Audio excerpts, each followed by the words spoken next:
penses quoi de ma nouvelle maison? C'est une ruine. Quoi, tu déconnes? 2-3 coups de peinture et hop, c'est la classe. Mais pourquoi ce poule? Et pourquoi ces griffes? Ah, le pull, c'est parce qu'on se caille les meules ici. Et les griffes, c'est parce que j'ai de l'eczéma de rouille sur le fion. Du coup, je me gratte avec. Ah, tu veux un bout de gâteau? Pourquoi pas? Allez, tiens. Et en plus, les griffes, c'est super pratique, hein. Pas besoin de chercher de couteau pour couper un bout de gâteau.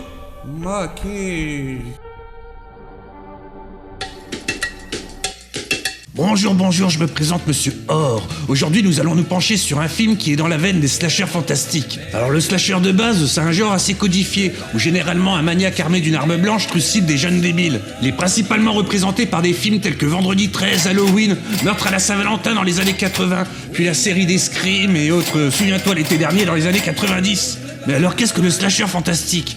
Le premier vraiment notable sera Les Griffes de la Nuit de Wes Craven, où un maniaque armé d'un gant muni de lames de couteau trucide ses victimes dans leurs rêves. Il s'agit bien là du premier épisode des forfaits du fameux Freddy Krueger. Là vous voyez la nuance fantastique. Parfait. Donc Les Griffes de la Nuit connaîtra plusieurs suites et l'épisode 3, Les Griffes du Cauchemar, prendra un autre tournant, car le fantastique et l'inventivité dans les meurtres deviendra encore plus créative. Et à partir de là, d'autres films suivront le format avec à chaque fois un croque-mitaine muni de pouvoirs surnaturels. Comme par exemple Le Prochain avec Warwick Davis dans le rôle du farfadet maléfique, l'excellent Candyman avec Tony Todd dans le rôle d'une âme vengeuse, ou encore Wishmaster et son génie exauceur de vœux, produit par Wes Craven lui-même. Et comment ne pas citer le bancal Shocker et son psychopathe Horace Pinker, où Wes Craven lui-même essaya de relancer une nouvelle icône de l'horreur sans y parvenir. Bref, la mode des croque-mitaines surnaturels commence et en 1988, une nouvelle terreur des écrans débarque. Il s'agit de Marie-Lou Maloney dans le film Le Bal de l'horreur 2 Hello Marie-Lou, réalisé par Bruce Pittman, réalisateur ayant surtout œuvré à la télévision pour des séries telles que Supercopter ou encore Sydney Fox. Ok, ça commence mal, j'avoue. Bon, pour le scénario, il est signé par un certain Ron Oliver, dont c'est le premier scénario qui, après ce film, écrira des épisodes pour la série Police Academy. Ah ouais, quand même. Et attention, hein, la série Police Academy, la série télé. Ouais, je crois qu'on est vraiment mal barré. Notons quand même la présence au casting d'un certain Michael Ironside, qui a joué dans de très bons films comme Scanner ou encore Starship Troopers, mais beaucoup d'entre vous le connaissent. Parlons du film maintenant. Le Bal de l'horreur 2 n'est pas la suite directe du film Le Bal de l'horreur avec Jamie Lee Curtis. Oui, ce film bien chiant comme la mort qui a eu un succès inattendu avec une scène de danse disco bien drôle par contre.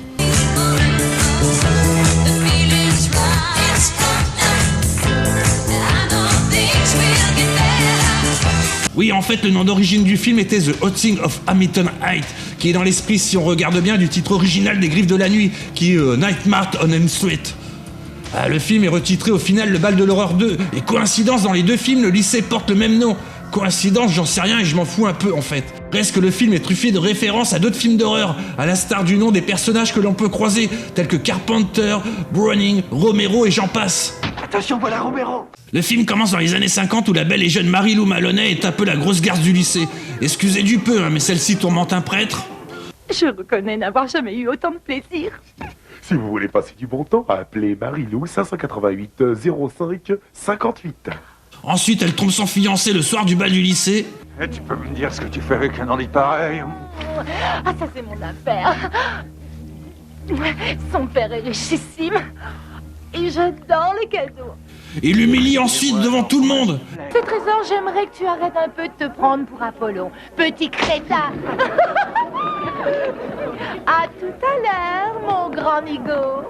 Bref, une femme comme je les aime. Son fiancé, qui au passage doit être l'élève avec la plus belle calvitie de l'histoire du lycée, lui il apprécie guère l'affront et décide alors de se venger en lui faisant une petite blague avec une bombe puante.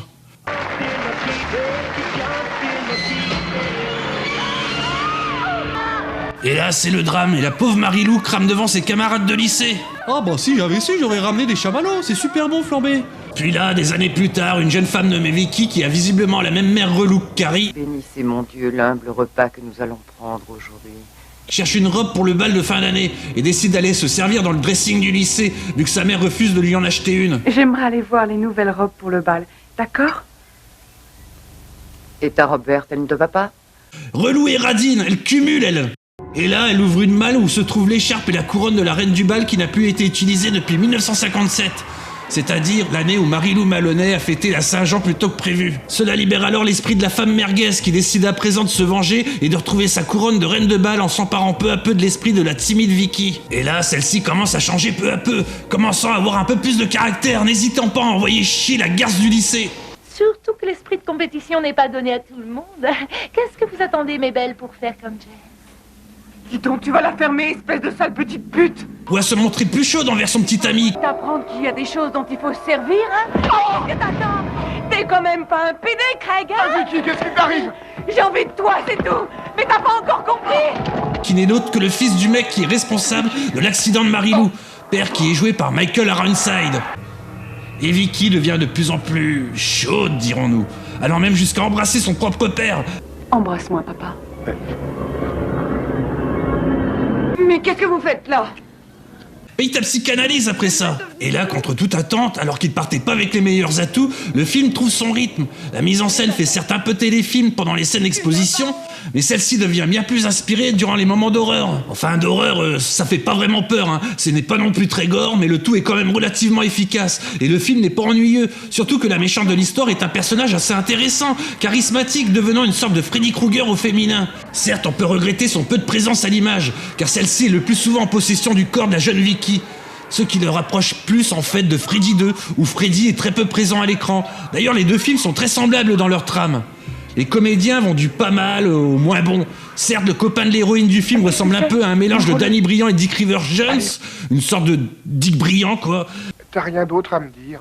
Mais le tout est cohérent et s'en sort avec les honneurs par rapport à certaines productions de l'époque. Et quand je disais que la mise en scène était pas mal inspirée, elle était surtout pas mal inspirée d'autres films.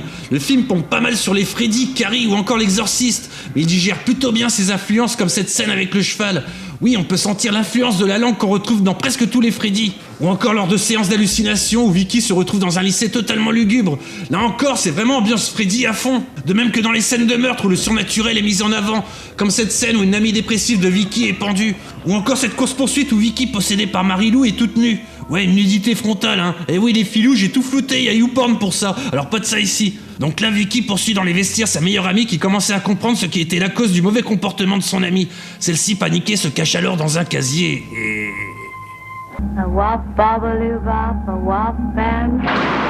Enfin, comme vous avez pu le constater, le film nous chanvergogne sur les Freddy.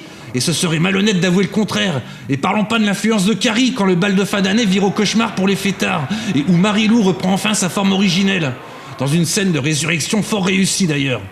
Au final, le film est tout de même sympathique, plutôt bien emballé, sachant très bien utiliser ses influences sans tomber dans le plagiat de bas étage. Même si on peut regretter le fait qu'il fasse pas très peur, ce qui est dommage car Marilou avait toutes les bases pour devenir un personnage emblématique du film d'horreur. Le film aurait gagné à être un peu plus effrayant. Mais ne boudons pas notre plaisir, hein, car pour une fausse suite d'un film très mauvais, en plus d'être réalisé et scénarisé par des gens qui n'ont jamais vraiment brillé, on aurait pu s'attendre à une belle purge. Et contre toute attente, nous avons le droit à un film fort sympatoche qui mérite d'être vu ou revu malgré ses défauts. Le film n'aura pas énormément de succès à sa sortie en salle, mais par contre il sera très vite rentable sur le marché de la vidéo, si bien que le scénariste reprendra les rênes de la mise en scène pour une suite, Le Bal de l'Horreur 3, Dernier baiser avant l'enfer. Film sympathique aussi, mais encore plus tourné vers l'humour, et une actrice très jolie pour reprendre le rôle de Marilou.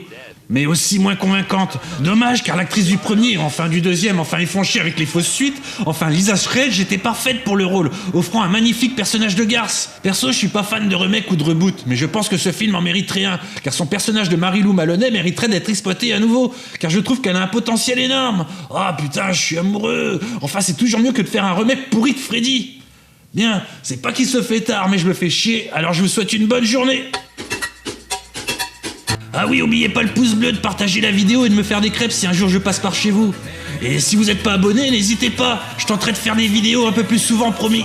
Allez, à dans 6 mois. I knew Mary Lou, we never part so long.